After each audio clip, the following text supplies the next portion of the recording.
духуң жетсе, айылга барып, элден ук.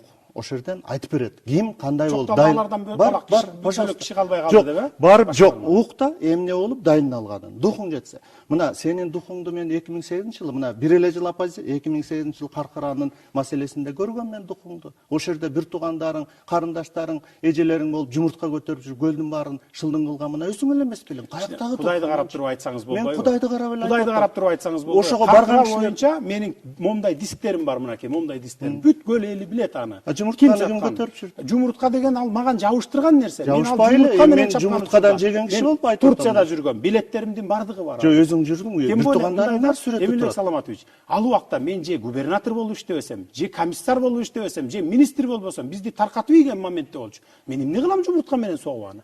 Ал сиз окшогон, ошол кезде Шерниязов, Садыр Жапаровдун кишилери экен деген. Түптүн кишилери, толук менин кишилерим. Себеби 2005-жылы түп көтөрүлүп, мени Акаевтерге каршы чыкканымда, бүт мени депутат кылып алып келип отургузган 2005-жылы. Түптүн 100% менин кишилерим десем болот. Анан ошол жерден бир 5-6-20 чакты киши чыгып, ошол кыйкырса, анан бияктан Бишкектен барган диги мурдакы губернатордун уюштурган балдары жумуртка менен соксо, эмне мен болуп калышым керек ал жерде? Сүрөттө турат бир туугандарың бар. Көргөзүңүзчү, сүрөттө бир тууганымды көргөзсөңүз, мен сизге мандатымды таштап туруп, депутаттыктан чыгып кетейин парламенттен. Көргөзүңүзчү. Эгерде көргөзбөсөңүз, сизге мынакей жогорку кеңеш токтом кабыл алды. Сиз моралдык укугуңуз жок отурганга бүгүнкү күндө. Мынакей Олтранда биздин убактардан чектелүү, кечиресиздер. Сиздин моралдык укугуңуз жок, сиз Садыр мырза, сизге ушул сөзүңүз келе аралжы, Садыр мырза.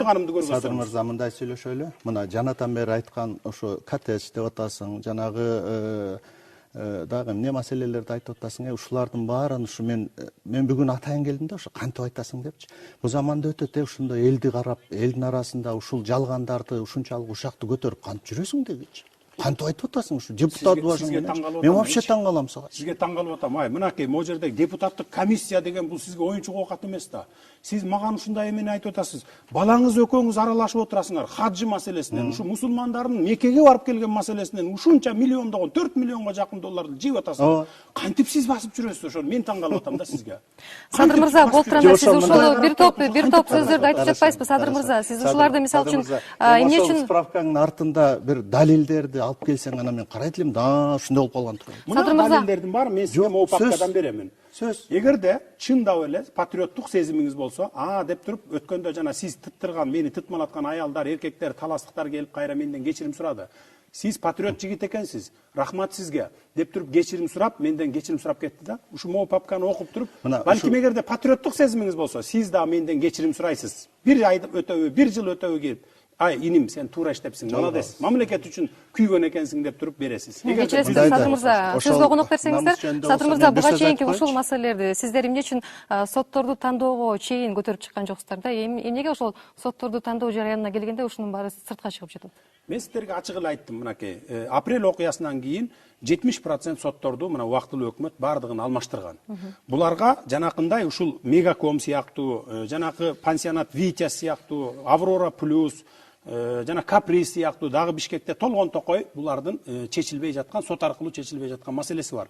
Бүгүн соттор 1 айга, 2 айга ары карай жылдырып жүрөт. Себеби дегенде, жаңы жылга чейин барсак, эптеп чыдайлы деп атат алар дагы. Шайлоо бүткөнчө чейин же эшек өлөт, же Кожо Насыридин өлөт деп жылдырып келатат да. Булардын максаты ушу сотторду жаңы жылга чейин эски соттор иштеш керек болуп атат. Себеби бүт апрель окуясынан кийин алмаштырган соттор болуп атпайбы булар? Булардын кишилери да. Каалагандай чечип бериш керек да. Биринчи, экинчи инстанциядан анан жогорку соттон каалагандай калтырыш керек. Ошон үчүн булар сотторго тормуз кылып, эски соттор турушун каалап атат да. А эгерде жаңы соттор келсе, жаңы мыйзам боюнча 5 мыйзам жазбадыкпы кабыл алып. Жаңы мыйзам болсо, президентке дагы, парламентке дагы эч кимге баш ийбейт.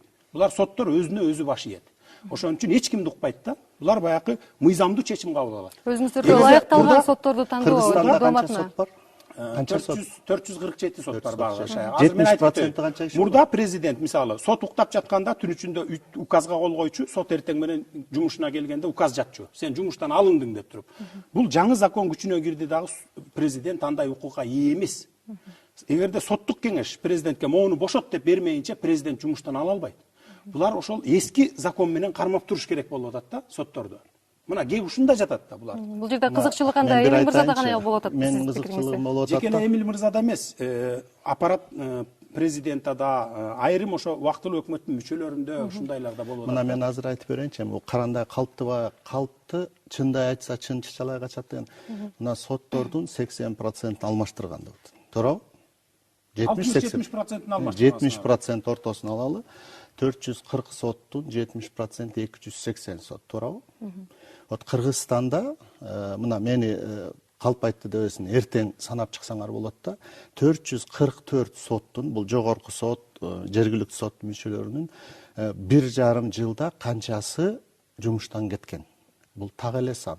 Биз былтыр биринчи жолу тарыхта сотторду тазалоо процессин баштадык убактылуу өкмөт. Биринчи жолу буга чейин андай процесс болгон эмес.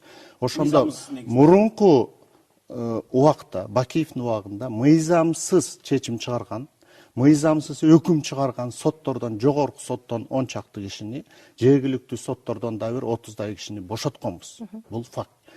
Ордуна биз өзүбүздүн кишилерди алып келген жокпуз. Ордуна ошол Бакиевдин убагында түзүлүп калган соттордун резервдик составынан кишилер келип отурушту. Бүгүн иштеп атат алар. Ал жерге Каптагаев өзүнүн тайека жээнин, же болбосо там убактылуу өкмөттүн мүчөлөрү эч кимди алып келген жок. 280-300 сот алмашкан жок 1,5 жылда. Болгону бир 40-45 киши алмашты. Ар бирине далил менен мореки момундай өкүм чыгарган, мореки сот момундай өкүм чыгарган далил менен биз бул биринчи соттук реформанын башталышы тазалайлы деп баштаган ишибиз болчу. Бирок соттук реформаны биз быйылкыга калтырганбыз. Анткени парламент шайланыш керек болчу. Мыйзам дайындалыш керек болчу. Мыйзам кабыл алыныш керек болчу. Ошонун негизинде соттук реформага абдан чоң үмүт артып отурат элек. Анан ушундай бир цирк болуп кетти да. Эгерде ушу соттук тандоодо Каптагаев бир кишини түртүп, сот тандоо кеңешине барып, Садыр мырзага барып, ой могу киши өтүш керек эле деп бир киши суранган болсом, бүгүн ошо киши реклама болуп, мынакей Каптагаев өзүнүн кишисин өткөрбөй калды, өткөрө албай калып анан чатак чыгарып атат деген сөз болмок да. Килигишкен жокпуз. Биз ойлодук, соттук тандоо кеңеши бул демократиялык шартта иштеп атат. Кандай болсо да булар акыйкат калыс иштейт деп. Андай болбоду тилекке каршы, эл көрдү да. Садыр мырза, ушул эле сотторду тандоодо сиздин дагы кызыкчылыктар бар экендиги туурасында мындай маалыматтар бар да. Мисалы, Ысык көл Инвестбанк боюнча 1-май райондук сотунда айыпталуучу катары өтүп жаткан сиздин эжеңизди актап алуу кызыкчылыгына дагы байланыштуу ушул маселелер чыгып атат дегенчи. Сиздин комментарийиңиз кандай буга? Менин комментариим өтө жөнөкөй да. Мына мен ушул берген схемада 2009 жылдын 4-июнунда Елисеев 100% мегакомду алып атат. Мынакей сизге көргөзүп коеюн. Елисеев алып атат да. Ушул жерде Елисеев алгандан кийин анан 2010 апрелге жетип атпайбы? Апрелде 49%-ин национализация кылып, 51%-ин жанагындай жолдор менен мурунку кожоюнуна алып берип атпайбы? Апрель окуясы өткөндөн кийин сразу иш козголуп атат. Иш козголуп, ушу мегаком бардык Елисеевке иш козголуп атат дагы 51%-ин кандай жол менен алып барыш керегин таппай калат булар. Таппай калат дагы бир жолду таап чыгат. Апрель окуясы өткөндөн кийин 18 ноябрда таап чыгышат булар 2010 жылы. Эмне үчүн апрель, май, июнь, июль, август, сентябрь, октябрь, октябрда кылбайт да, ноябрдын 18-inde банктын кызматкерлерин чакырат дагы. Ушул 2009 жылы 4-июнда өткөн, силер аркылуу, банк аркылуу өткөн операция жокко чыксын деген максатында. Эгерде муну жокко чыгара турган болсо, Мегаком мурдакы 2009 жылкы позициясында калып калат дагы, мурунку кожоюндарына кайра оңой жол менен кетип калат. Булар максаты ошол болгондо, мына буну бузуш болгон. Рахмат. Биздин убактыбыз абдан чектелүү, бүтүп баратат. Рахмат байекеңиздерге. Сиздер Азаттыктын ыңгайсыз суроолор телепрограммасын көрдүңүздөр.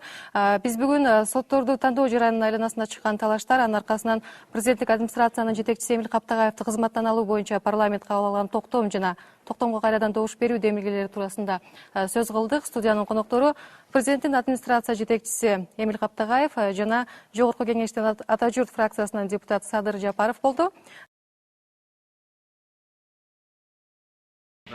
Наразычылык билдирип, доо арызда жаздым эле, ошо арыздануучу катарында сурактан өттүм. Мына ошол жерде мен сотто ачык эле айттым. Бул иште бүгүнкү күнү кылмыш ишинде ошо Садыр Жапаровдун 10-жылдагы 7-октябрдагы ошо мени барымтага алганды уюштурганына катышы бар же уюштургандын сыртында ошо башкарып турган деген далил жок. бир гана ошо жана Кенжебек Жумабаев дегендин арызы менен ушул айып тагылып атат да, ошондон сотто мен ачык эле айттым. Бул окуя мага байланыштуу болуп аткандан кийин, айып менин атыма байланыштуу айып тагылып аткандан кийин, бул далили жок болсо Садыр Жапаров акталыш керек, далил жок болгондон кийин. Анткени ошо менин атыма байланыштуу, мага байланыштуу ушу бейгүнөө адам жабыр тартып соттолушу бул туура эмес. Мен ошого каршылык билдирдим да. Эгер күнөөлүүлөр жазага тартылыш керек, күнөөсү жок болсо муну моюнга алып туруп, менин оюмча сот акыйкат чечим чыгарыш керек.